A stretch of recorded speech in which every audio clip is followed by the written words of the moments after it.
నమస్కారం ఘంటారావానికి స్వాగతం. ప్రధానాంశాలు. వీబీజీ రామ్జీ పథకంపై కేబినెట్ సబ్ కమిటీ సమావేశం. రాష్ట్రంలో అమలు చేయడంపై సమాలోచనలు.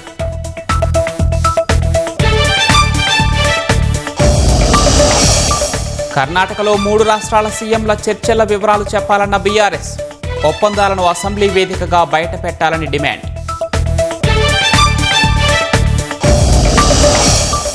ఢిల్లీ, ఉత్తరాఖండ్లో ఉగ్రదాడులంటూ బెదిరింపు మెయిల్.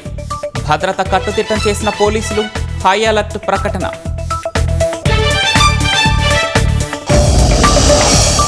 ఉల్ఫా తీవ్రవాదులను అరెస్టు చేసిన అసోం పోలీసులు. దాడుల కుట్ర భగ్నం. ఆయుధాలు స్వాధీనం.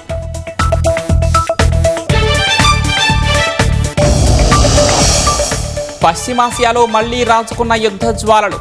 భారీ మూల్యం చెల్లించుకోవాల్సి ఉంటుందని ఇరాన్ హెచ్చరిక.